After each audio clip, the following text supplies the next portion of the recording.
Okay, so somebody asked if it was possible that you have more objects on the screen than can fit into this window. So what you would do is say you find the gem text disappears, and then it's replaced with a new item. So I've seen some games do that. So basically, to make that work, whatever item appears, or at least the name of the item that appears, would need to be unclickable at first. So you would see it, you'd click on it, but you can't actually, you'd click on it, but nothing would happen. So let's take a look at that. Now, to avoid any tedious, or should I say, reinventing the wheel, what we'll do is we'll use the gem. We'll copy both the gem object as well as the gem text object, and that saves us a little work. So we click on gem, we copy, we paste, and we'll totally change the name. We'll call it backpack. Only thing we really have to change will be the image itself. So the sprite is gem, and we want the sprite to be backpack. So now you see the backpack. Let's just move that over so it's in its own location. And we want to copy the corresponding text for the gem. So that, if we click on gem, you'll see is object 1 text, which is this. So we copy that and paste that, and we'll call this object, we'll just say object 1A, doesn't really matter. Just wanted to indicate that it's this position that we're using. Okay, so we've duplicated an object, we've duplicated its text. Now, we don't want the text to say gem, we want to say backpack, but we don't want to say backpack right away because then these will be overlapping. So we'll leave it as blank. So if you move it around, you can see it's blank, it does not say gem.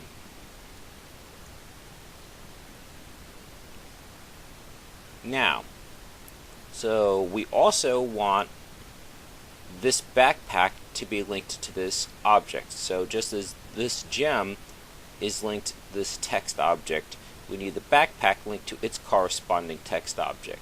So you just drag and drop this to the two locations on the backpack. The sparkle transform is already there, so that's fine. Now what we need to do is we need to explicitly make this object be aware of this one. So what's going to happen is when this one gets clicked on, this one gets activated. In addition to activating this, the text will also be visible at that point. So what we need to do is we need to make, so click control is linked to all of the objects. So let's just, all the hidden objects. So let's just use that. So we'll add a new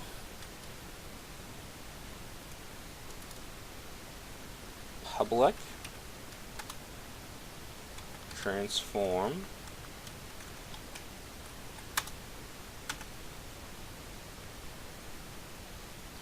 and we'll call this paired OBJ. In other words, the object that this one is paired with. And we'll save it. So the backpack, which this script is also attached to, will have the paired OBJ, but it'll never be utilized. So that's fine. So the gem will be paired with the backpack. The backpack won't be paired back to anything else. It won't need to be. So we click on the gem, which now has that new variable, and we'll put the backpack on it.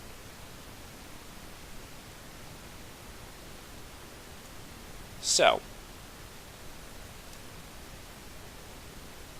when the backpack object gets when the gem object gets destroyed, the backpack needs to be activated. Now the problem is right now this is clickable because of the box collider. So what we need to do is we need to temporarily disable it. So since the backpack will always be the secondary object, it won't be here to begin with, we need to put, again we'll use in click control because this is attached to all the hidden objects. So in the start section, we're going to tell the backpack to be disabled. So if GameObject.name =, backpack,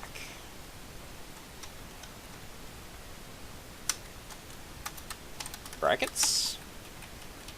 So if the object this script is attached to is named backpack, if that's the object's name, then get component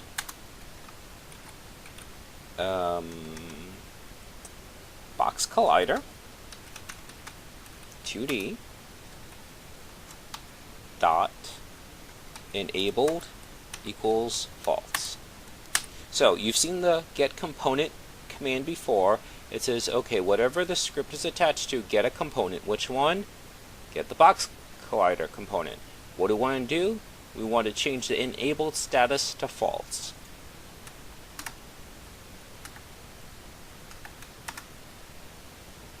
So first, let's watch what happens if we don't do that.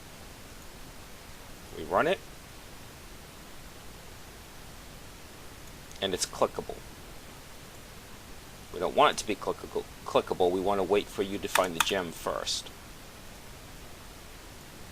So we save it.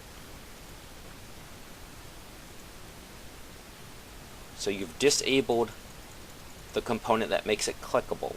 You've disabled that, the box collider 2D. Okay, so almost there. We have our new object. We have the text it's attached to, and it is disabled. So what we then have to do is we then have to communicate when the clicked object, we have to communicate when this has been clicked on, that this then becomes enabled and the corresponding text can then be read. So what we do to do that, so again in click control, since it's attached to all the hidden objects, right now we're just destroying stuff when it gets clicked on. We need to do something else first. So what we're going to do is we're going to start checking some names. So if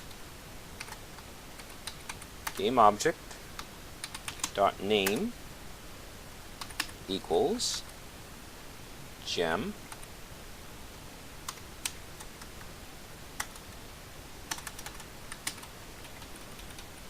and again we're doing this in the on mouse down section because this is what's detecting that the hidden object has been clicked on.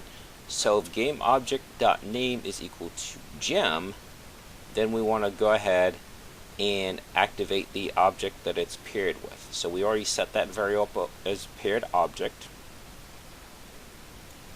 So paired object dot get component box collider 2D dot enabled equals true. So just the opposite of what we did a few seconds ago. First we disabled it, now we enabled it. So all works as planned. Not clickable to begin with, is clickable, and now it's clickable. Now all we need to do is have the name of the object appear there. So to do that, let's do this in the update section. So we want to make sure it's not part of this, because that's all the hint meter. So we'll put it outside of that, but within the update section. If GameObject.name equals backpack,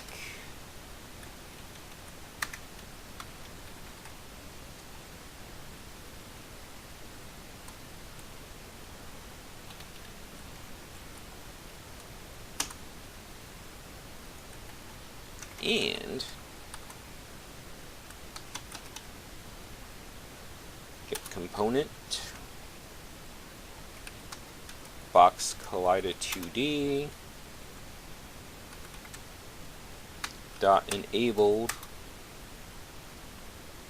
equals true. So now we're not setting it to true, we're checking to see if it's true.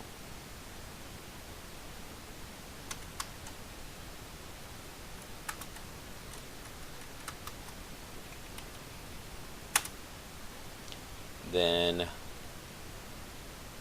the object name text, which in this case will be this one, needs to be set. We need to now give it its value. So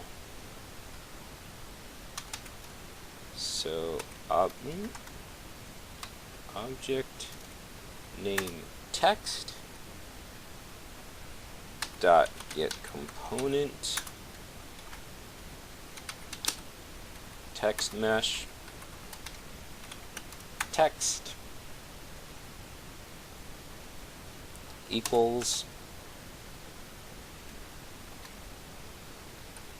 backpack. One other thing we have to do, we need to do, I believe, a double equal sign here because we're not trying to set it, we're trying to check it. So let's see if that works. No error. So we'll run it. So click, does not work. Click on that. It does indeed become backpack. And now backpack is clickable. So there we go. That was the request. Now you can just rinse and repeat. You can just create a pairing for each one of these. Now because of the size of the text, probably have to do a little repositioning and probably shrink the text a little bit. You can just shrink the text by doing that. And right now it's at a 22. Could drop it down to say a 20 text. That way you can make the spacing work out. And there's one other request. They wanted to have a button to be able to reset the level in case someone wants to do it all over again. That's pretty straightforward. Get component, create empty. We'll just call this button.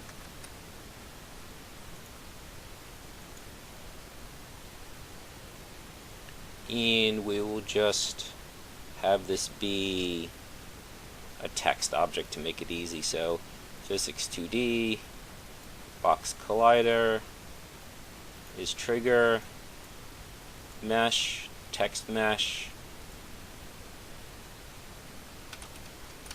reset 0.15, font 22. And see, again, it did that weird thing where it dropped it at a negative 10Z position, so we can fix it ahead of time this time. Set the font to Arial. Put it up here.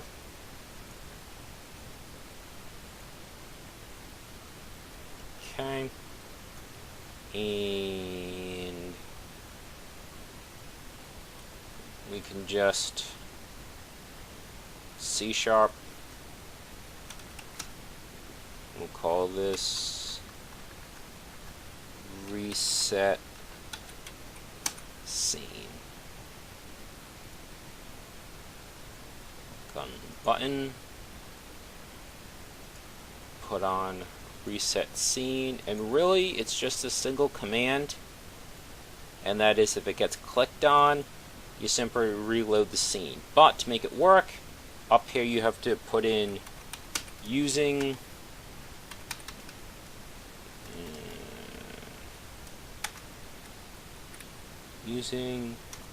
Unity engine dot scene management, and then void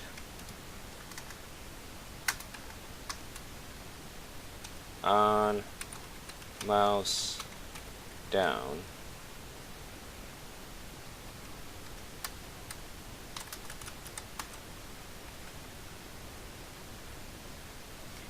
And we'll just make it simple. If you click on it, then just scene manager, load scene, and the name of the scene. This scene is named room.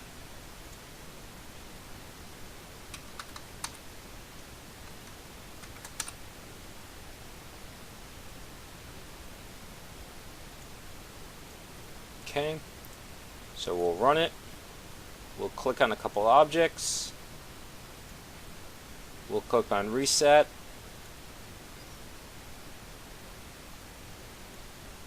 And there we go.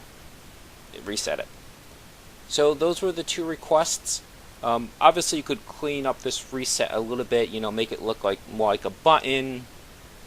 Give a warning message. Are you sure you want to reset it? But at least that shows you the basic functionality. There's really nothing complex about it. You're just reloading exactly the same scene that you're currently in. So I think that takes care of all the outstanding requests. If there's anything else, I'll make another video.